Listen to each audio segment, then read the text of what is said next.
Welcome to another edition of Pound for Pound Picks. We have a very special show today because we have a very special event, UFC 311, absolutely stacked, and we have a very special guest joining to discuss the big fights on the card. I have my best bets of the event. We're going to save those till the end, though, because our special guest waits for no one. Let's bring in, once again, the man I consider to be the GOAT, Georges St-Pierre. Georges, comment ça va? Hi, how you doing, man? Good? Très bien. Okay.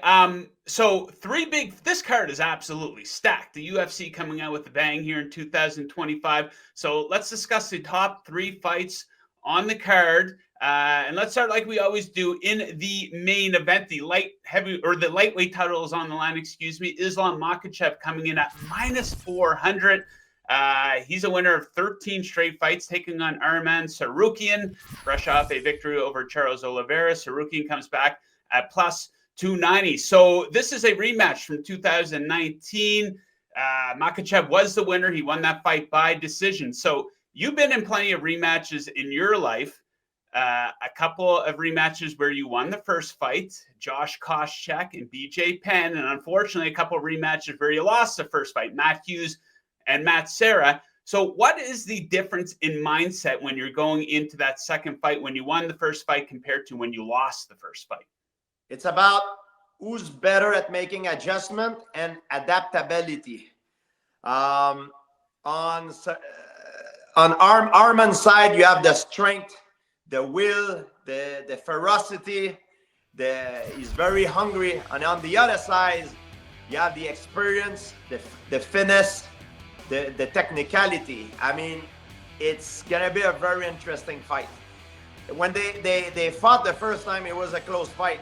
We saw Arman even put Makhachev down time to time, and we saw a lot of scramble, and I don't expect nothing less from the next one.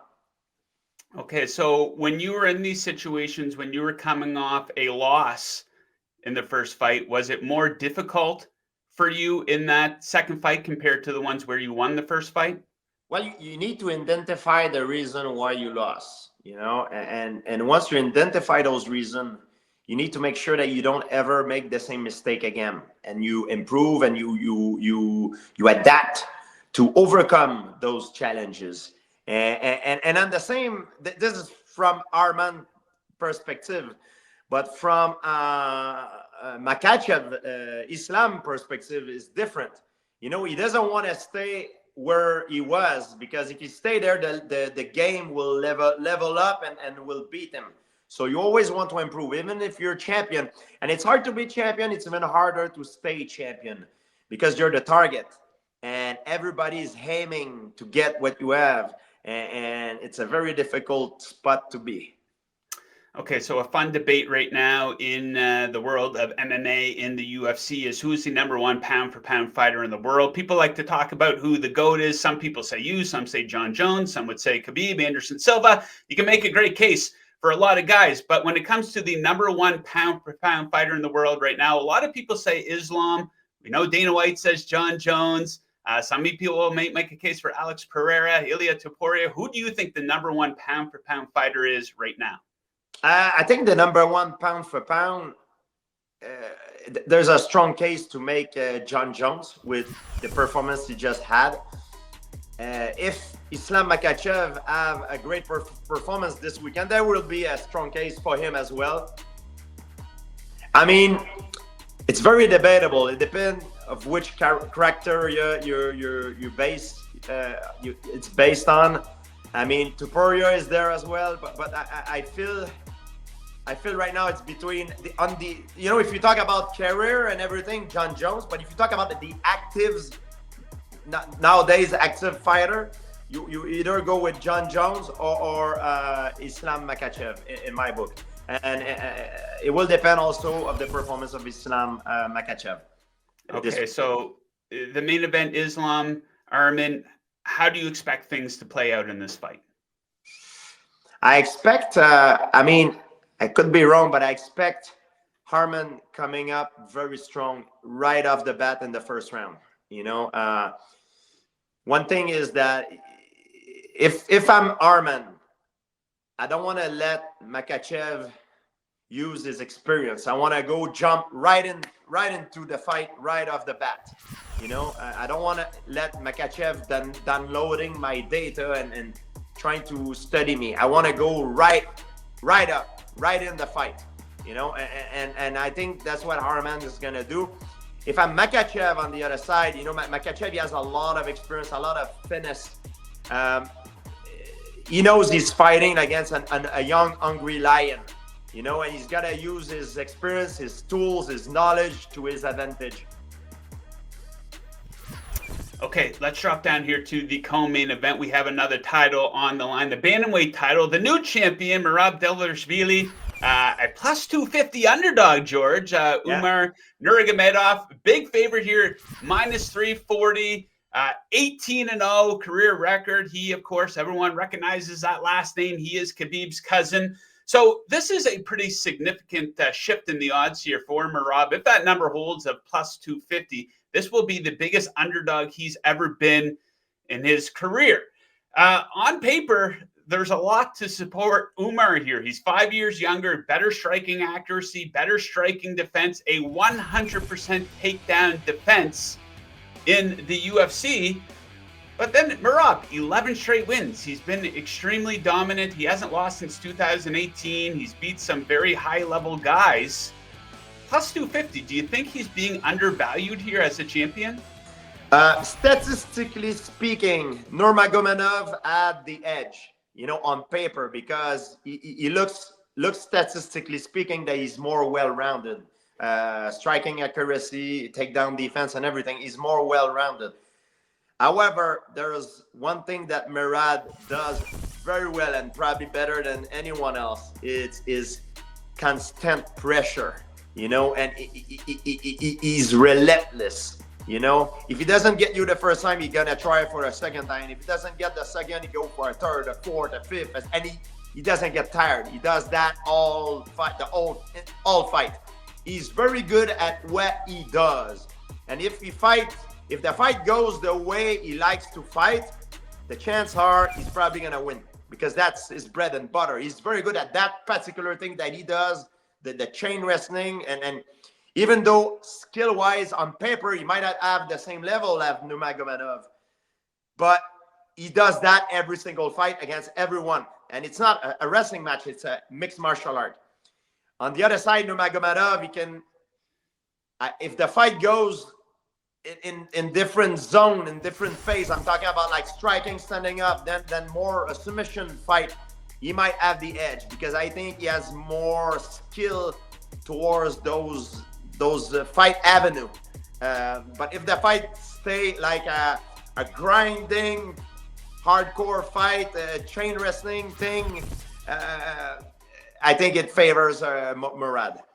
Yeah, plus 250. That's a big number here. It's a big one. It's a big one. So if you think the fight will be like a grind, a war, and it's gonna be like a lot of clinching, a lot of, you know, like, this is the fight that Merab loves.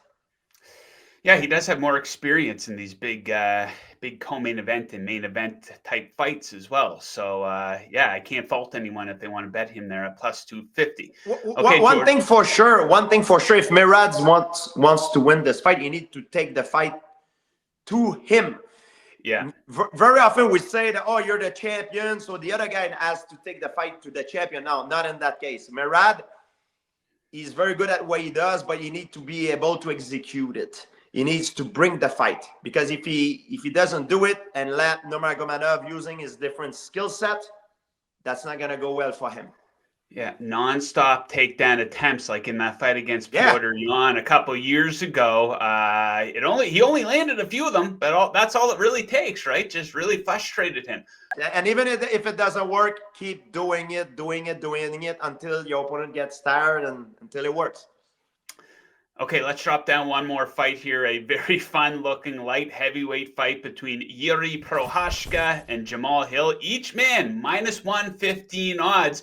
Each man coming off of a knockout at the hands of Alex Pereira. How difficult is it for a fighter to step back in there when they're coming off of a knockout loss? Yeah, it affects your confidence. We'll see how they're gonna bounce back from that. Very often, we say you fight the same name twice, but you never fight the same fighter twice, and this is really true. And sometimes it leaves a scar.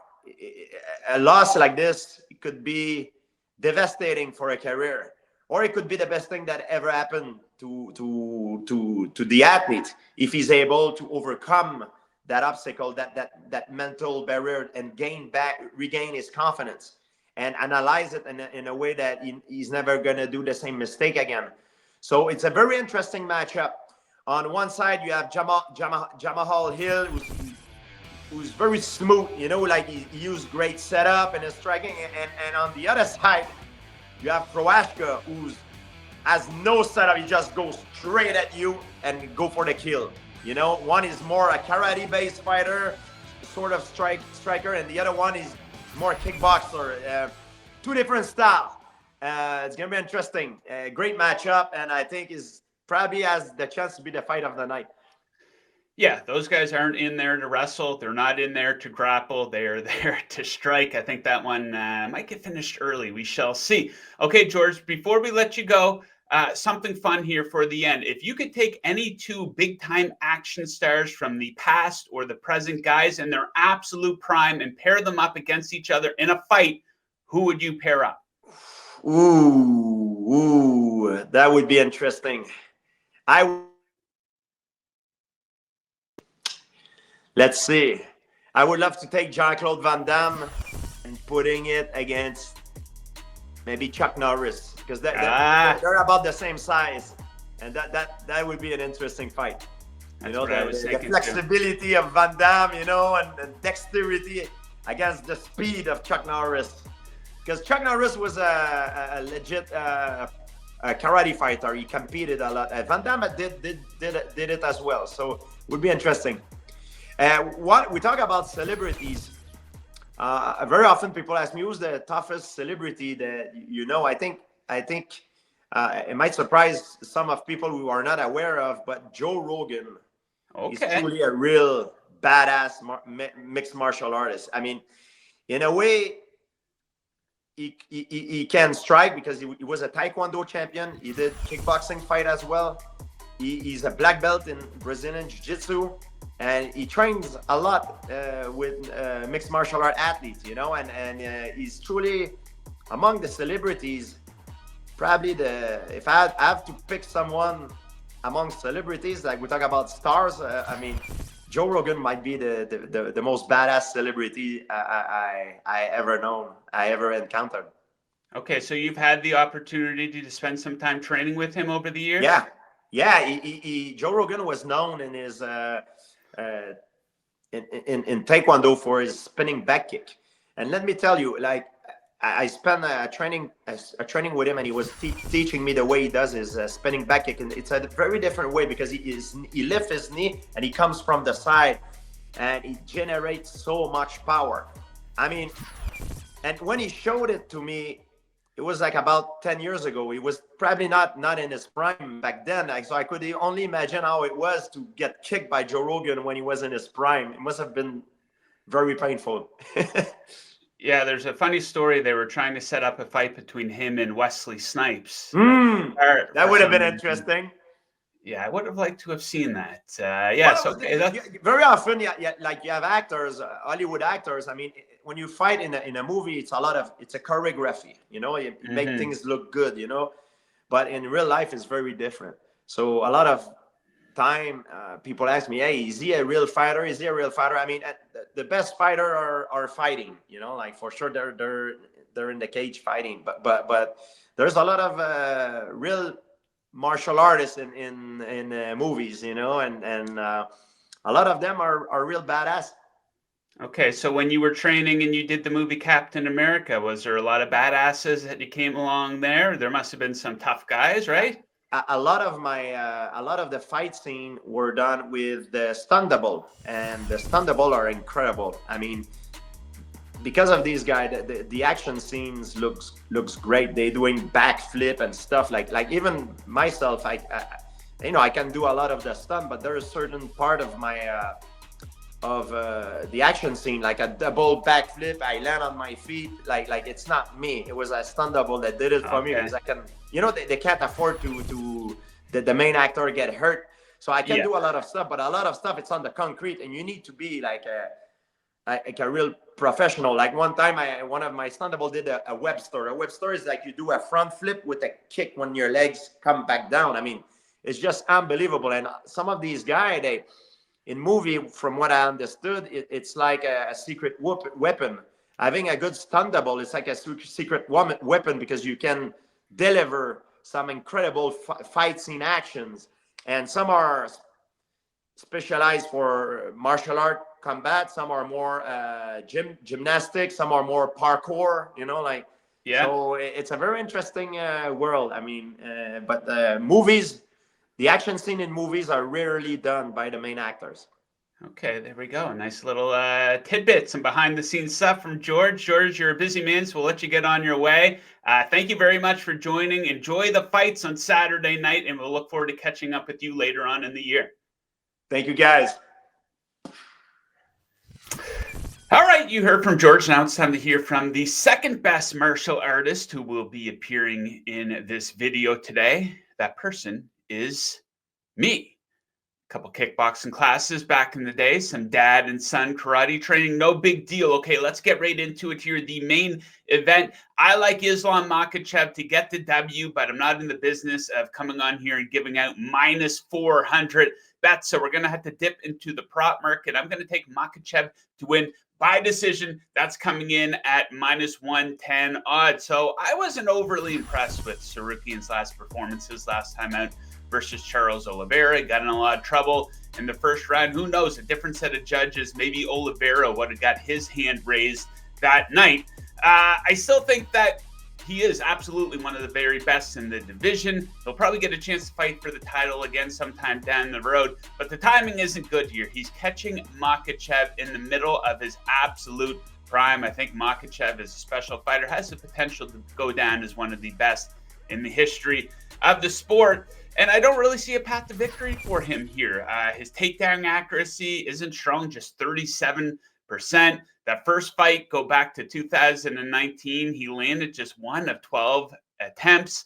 Makhachev has a reputation as a very good defensive fighter, obviously, as well. And I think we're in for a longer fight here. A lot of tie-ups, takedown attempts, grappling exchanges, time on the mat, time pressing up against the cage, all going to chew up a lot of clock here. Tsarukyan has only been put away once in his career. That was his second career fight way back in 2015. So Makhachev to win by decision, minus 110 odds. Let's drop down to the co-main event. And I kind of touched on it with George here. I don't agree with these odds. I think that this fight is much closer than these odds indicate. So I'm going to take a little bit of a swing. I'm going to take Merab. I'm not just going to take him to win. I'm going to take him to win by decision, plus 350 odds, a little bit of a swing over at bet 99. So as I discussed with George, I think Merab is being undervalued. This is a guy who has 11 straight wins, a very frustrating style to go against, and he's faced the much higher level of competition. It's really not even close. Look at Umar's resume outside of Corey Sandhagen. I think a lot of casual fans would look at the level of competition he's faced and say, who the hell is that guy?